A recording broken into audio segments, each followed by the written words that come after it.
बहुत समय पहले की बात है। एक दिन कैलाश पर्वत पर टहल रहे गणेश जी के मन में विचार आया कि क्यों न धरती के लोगों की परीक्षा ली जाए और देखें कि वह कितने नम्र और विश्वास पात्र हैं।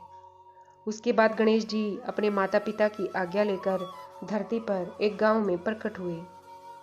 उन्होंने एक बालक का रूप धारण कर लिया और हाथ में एक चम्मच भर के दूध और दूसरे हाथ में एक चुटकी भर चावल लिए। फिर उस गांव में उन्हें जो भी मिलता उससे गणेश जी पूछते, क्या आप मेरे लिए इस चावल और दूध की खीर बना दोगे? उनके हाथ में पकड़े हुए चावल और चम्मच में दूध देखकर हर कोई हंसता और कहता, इतने से दूध और चावल से खीर नहीं बनती बेटा। और कई लोगों ने तो उनका मजाक भी उड़ाया। इस तरह भगवान गणेश जी गांव के लोगों से पूछते पूछते एक कुटिया के नजदीक पहुंचे। उस कुटिया के बाहर एक बूढ़ी माई बैठी थी। बालक गणेश जी ने उस बूढ़ी माई से पूछा कि माई, क्या आप मेरे लिए इस चावल और दूध की खीर बना दोगी? माई को उस बालक पर दया आ गई। वह बोली कि हाँ बेटा, मैं तेरे लिए खीर जरूर बना दूंगी। इतना कहकर माई घर के अंदर गई और 2 छोटी कटोरियां लेकर वापस आई। गणेश जी बोले कि माई, इतनी सी कटोरियां काफी नहीं होंगी, तुम अपने घर से सबसे बड़े बर्तन को लाओ। फिर बूढ़ी माई ने बालक गणेश का मन रखने के लिए घर में से 2 सबसे बड़े बर्तन ले आई और गणेश जी के सामने रख दिए। और फिर गणेश जी ने एक बर्तन में चावल और दूसरे बर्तन में दूध डालना शुरू कर दिया। देखते ही देखते बूढ़ी माई घर के अंदर से एक एक करके सारे बर्तन लाती गई और गणेश जी की माया से वह सभी बर्तन दूध और चावल से भरते गए। ऐसा करते करते उस घर के सभी बर्तन भर गए।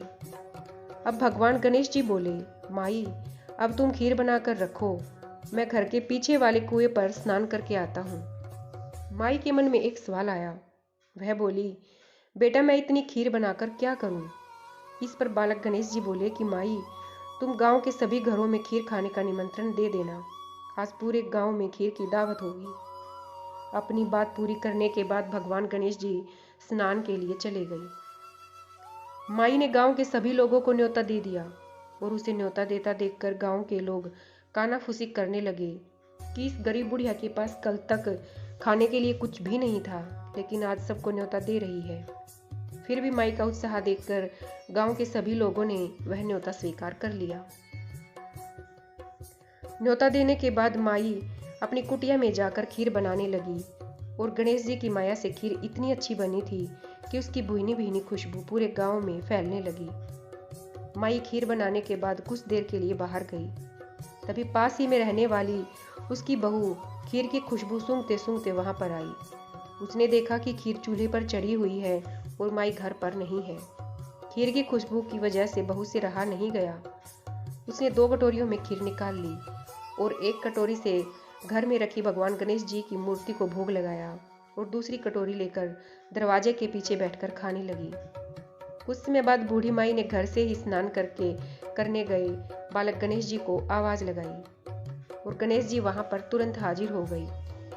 माई बोली, बेटा, तुम्हारी खीर बन चुकी है, आओ बैठो, मैं तुम्हें परोसती हूँ। माई की पूरी बात होने के बाद गणेश जी ने बड़े ही प्यारे स्वर में कहा कि माई, तुम्हारी बहू ने भोग लगा दिया है और वह खाकर मेरा पेट तो अब भर चुका है। तुम खीर गांव के लोगों को खिला देना और बची हुई खीर रात को सोते समय कुटिया के चारों कोनों में कटोरियों में रख देना। इतना कहकर गणेश जी वहां से चले गए। फिर गांव के लोग एक एक करके आने लगे और शाम होते होते सभी लोगों ने भरपेट खीर खाई। फिर भी एक बड़ा सा पतीला खीर का बच गया। फिर वही खीर माई ने गणेश जी के कहे अनुसार रात को सोते समय कटोरियों में भरकर कुटिया के चारों कोनों में रख दी। उस रात को बुढ़िया माई के सपने में आकर उस बालक ने भगवान गणेश जी के रूप में दर्शन दिए। सुबह जब माई उठी तो उसने देखा कि चारों कोनों में जो खीर रखी थी वह सभी कटोरियां हीरे मोती और सोने के आभूषणों से भरी हुई थी। इस तरह एक गरीब बुढ़िया माई पर भगवान गणेश जी की माया हुई और उसकी जीवन की काया पलट गई।